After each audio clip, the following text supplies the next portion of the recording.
रानीगंज नाम का एक गांव था जहां मजदूर लक्ष्मीकांत रहता था। वैसे तो लक्ष्मीकांत का खानदान बहुत ही भोला भाला और साधारण था, लेकिन लक्ष्मीकांत बड़ा ही चालाक और नेकदिल था।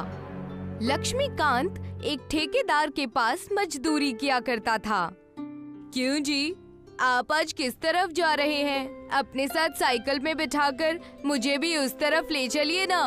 मम्मी मैं भी साइकिल में बैठूंगी। काश तुम्हारे पिताजी इतने लायक होते कि हम दोनों को साइकिल पर बिठाकर घुमाते। तो आप ही मुझे घुमा दीजिए ना। माँ बच्ची दोनों की बहस चल रही थी कि लक्ष्मीकांत उससे कहने लगा, अच्छा बाबा ठीक है, तुम दोनों को मैं घुमा लाऊंगा, लेकिन कल। आज मुझे काम के लिए देरी हो रही है ना, तो कल। लक्ष्मीकांत अपनी बीवी और अपनी बच्ची कोमल का बेहद ख्याल रखता था। काम के वक्त काम और बाकी वक्त वो अपने खानदान को पूरा वक्त देने की कोशिश किया करता था। लक्ष्मीकांत, तुम मेरे यहाँ 10 सालों से काम कर रहे हो। बाकी मजदूरों की तरह तुम कामचोर और आलसी नहीं हो, तुम मेहनती हो। इसीलिए मैं अब तुमसे मजदूरी बंद करवा कर बस रेत लाने का और उसकी देखभाल करने का काम करवाना चाहता हूँ। जी, जैसा आप कहे मालिक। मैं मजदूरी कर करके बहुत थक गया था। अगर ऐसा आप कर दे तब तो बहुत मेहरबानी हो जाती, और तो और तुम्हें पैसे भी ज्यादा दूंगा। ठेकेदार ने अपने जेब से एक पर्चा निकाला और लक्ष्मीकांत को कहने लगा, इस पर्चे में एक पता लिखा है, वहाँ हमें 10 ट्रैक्टर रेत पहुँचानी है। क्या ये काम तुम कर पाओगे? ये भी कोई बोलने की बात है? मैं ये काम जरूर करूँगा। लक्ष्मीकांत उस पर्चे को लिए जंगल के तालाब की ओर बढ़ चला। मुझे तो बेहद डर लग रहा है, कहीं मैं फंस ना जाऊं इन सब चक्करों में। इस तरह से जंगल में आना और यहाँ से रेत ले जाना मुझ पर भारी ना पड़ जाए। लक्ष्मीकांत तालाब के किनारे पर पड़ी रेती को मजदूरों से भरवाने लगता है और उनसे कहता है, तुम सब तब तक रेत को ट्रैक्टर में भरो, मैं जरा तालाब के ठंडे पानी में नहा कर आता हूँ। जी मालिक, आप ऐसा ही कीजिए, आपके आने से पहले हम सब तैयार रखेंगे। लक्ष्मीकांत तालाब में चला जाता है और वहाँ आराम से पानी में नहाने लगता है। उतने में ही उसके पैरों से एक बोतल टकराती है। उस बोतल को चमकता हुआ देखकर लक्ष्मीकांत कहता है, ये बोतल चमक कैसे रही है? लगता है कि लोगों ने इसमें जुगनू भरकर उसे तालाब में फेंक दिया है। लक्ष्मीकांत उस बोतल को उठाता है और उसे जुगनू समझकर उसे खोल देता है। जैसे ही बोतल का ढक्कन खुलता है, उसमें से एक जिन बड़ी तेजी से बाहर निकलता है और लक्ष्मीकांत पर हमला कर देता है। कहीं तुम उस बाबा के आदमी तो नहीं हो ना? मैं तुम्हें छोड़ूंगा नहीं। उस बोतल से जिन निकलता देखकर लक्ष्मीकांत की आंखें मानो फटी की फटी रह जाती हैं। जिन, ये कैसे हो सकता है? और कौन सा तांत्रिक? मैं किसी को नहीं जानता, मैं तो सिर्फ यहाँ रेत लेने के लिए आया हूँ।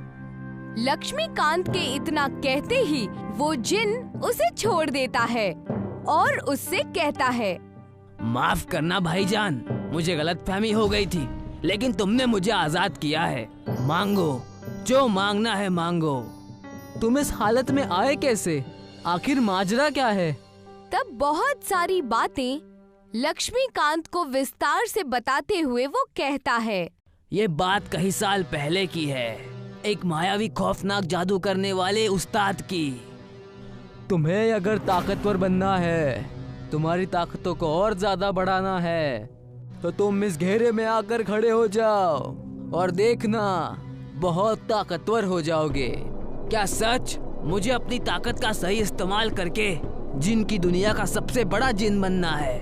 जादूगर ने अपने लालच की वजह से उस जिन को एक घेरे में खड़ा कर लिया और उस पर काला जादू मंत्र तंत्र करने लगा और उसके ऊपर राख फेंकने लगा।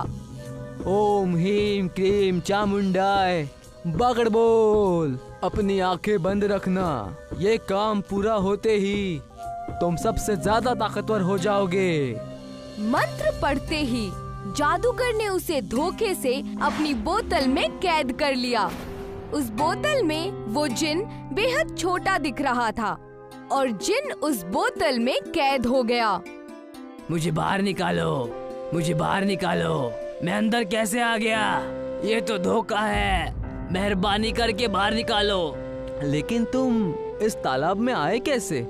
मुझे उस उस्ताद ने इस तालाब में कैद करके रखा था।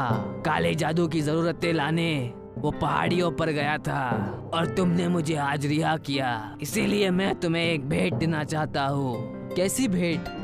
जिन लक्ष्मीकांत को एक बड़े से रेत के टीले के पास लेकर जाता है, जो रेत का टीला तालाब से हटकर होता है।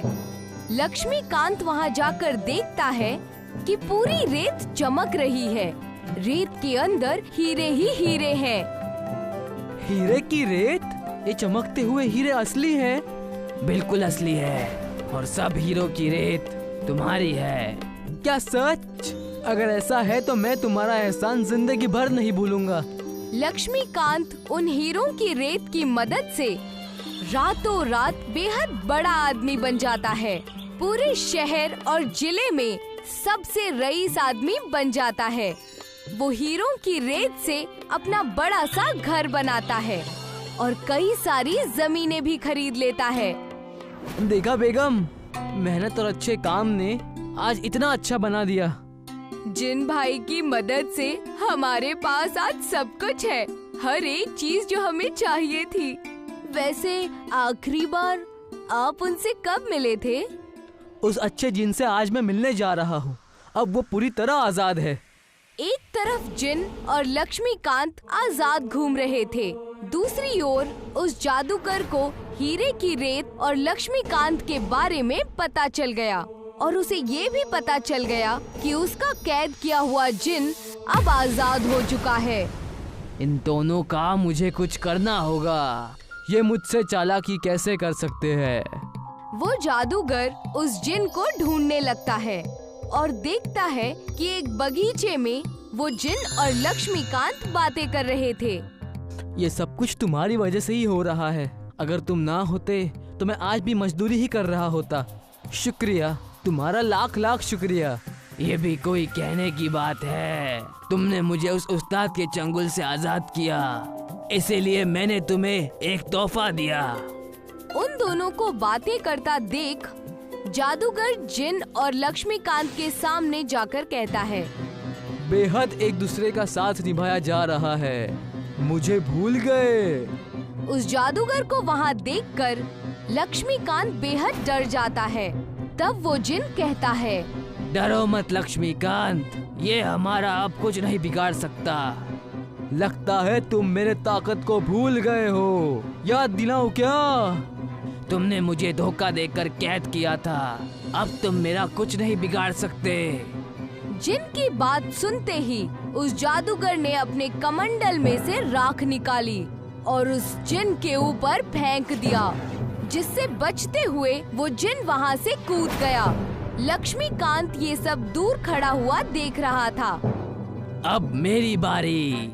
उस जिन ने अपने ताकत से उस जादूगर को रस्सी से बांधकर कहने लगा, देखा, मैंने कहा था ना, इस बार तुम मेरा कुछ नहीं बिगाड़ सकते। मुझे माफ करना, मुझसे गलती हो गई। आइंदा ऐसी गलती कभी नहीं होगी। जिन जादूगर को अच्छा सबक सिखाता है। उसके बाद वो जादूगर उस जिन और लक्ष्मीकांत को परेशान नहीं करता है। लक्ष्मीकांत अपनी बच्ची को एक बड़े से स्कूल में पढ़ाता है और अपने खानदान के साथ उन हीरों की रेत की मदद से खुशी खुशी रहने लगता है और रेती का सबसे बड़ा कारोबारी बन जाता है। Twinkle, twinkle, little star, how I wonder what you are. Up above the world so high, like a diamond in the sky. Twinkle, twinkle, little star, how I wonder what you are. Up above the world so high, like a diamond. Twinkle, twinkle.